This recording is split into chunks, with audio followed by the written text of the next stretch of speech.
Guys, I'm joined here by our very own Erin O'Brien. You will have seen Erin before. We're going to take you back to pre-ECA Glasgow, and Erin's going to tell us about the decision-making process which led her to sign up and step into the fitness industry. So, Erin, take us back. What were you doing?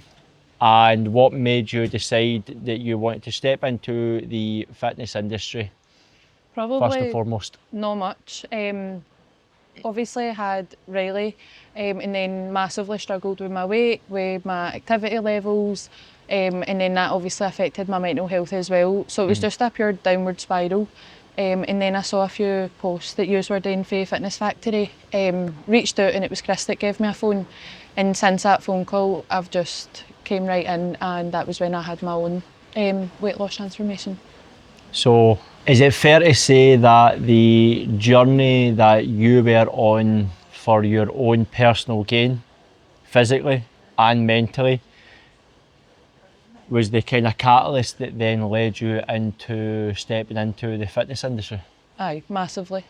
Massively with everything really, because if I wasn't feeling good mentally myself, then the only person that was really getting no benefit, the opposite, was Riley. So you then decided to step into the fitness industry. Tell me what was going through your head. Now, it is quite daunting when you are, one, needing to invest your time, effort and money, three of the most valuable things we have.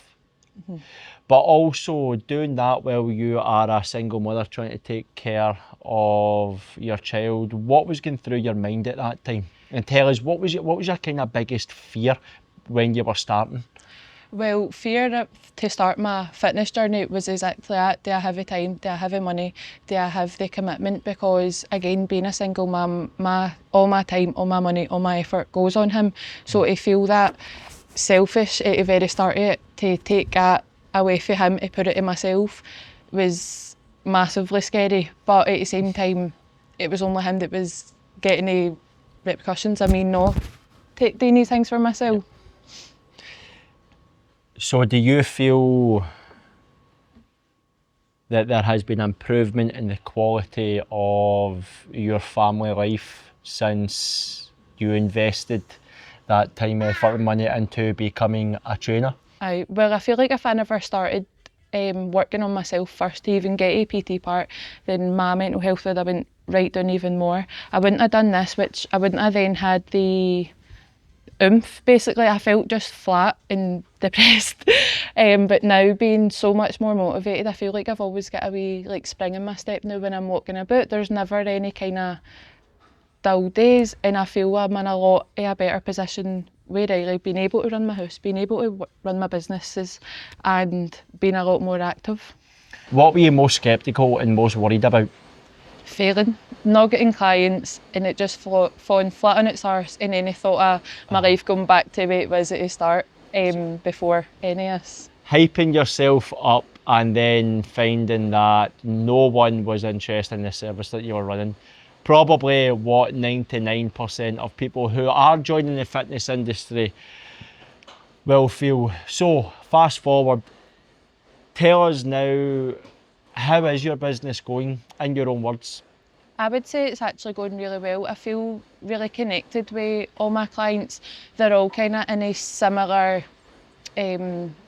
stage, similar categories. A lot have got children, and then again dealt with the stuff that comes with having a kid and feeling that low in themselves that they just don't even know where to begin. So having that whole mindset shift in them it's just been amazing to be a part of and watch, to be honest. Right, you actually kind of answered a point that I was going to make, and first of all, that was obviously you are working with a good, suitable number of clients, and you found that the clients who came to you were people who had a connection with you in some way, who could relate to you. Maybe single much. mothers, people who are looking to go on a weight loss journey of their own.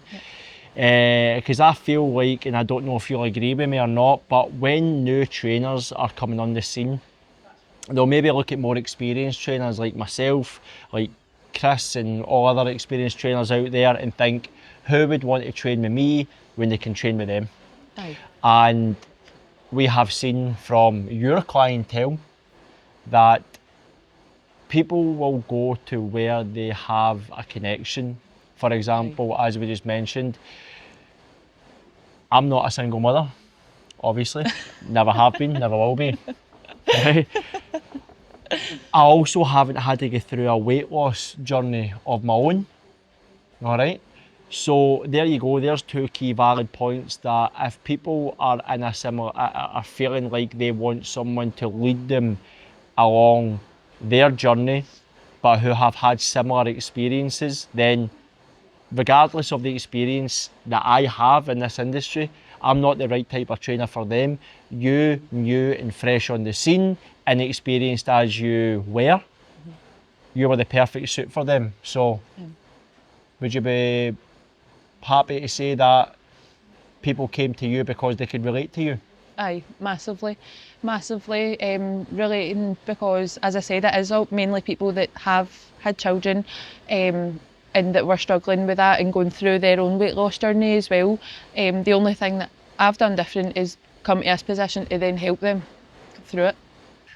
Talk directly to maybe somebody, single mothers or even fathers, or people in a similar position to you who find it daunting to make that initial investment but have a burning desire to step into the fitness industry. What would you say to them to encourage them to do the same, help them to make the decision, and give an example of how your life has benefited since and on the other side?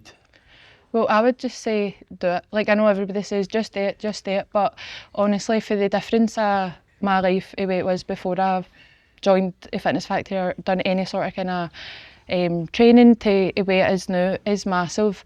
I've been there myself, dealt with everything that comes with motherhood, especially newborn stage, so I can understand how daunting it does feel to just make that time for yourself, make that a non-negotiable that you are going to do something for yourself, because how selfish it does feel, and the mum guilt of taking the time away from your wee one. But at the end of the day, they're going to grow up and watch you and how you're living your life, and that's going to be the new, like, you break a cycle basically, and that's going to be now what they look up to, and they're going to do these things with you. Get the weans away from phones and iPads, get everybody more active, up and out, and just how much a different person, I would even say me and Riley are. If you knew us 2 years ago, you definitely don't know us now. It's a whole different world.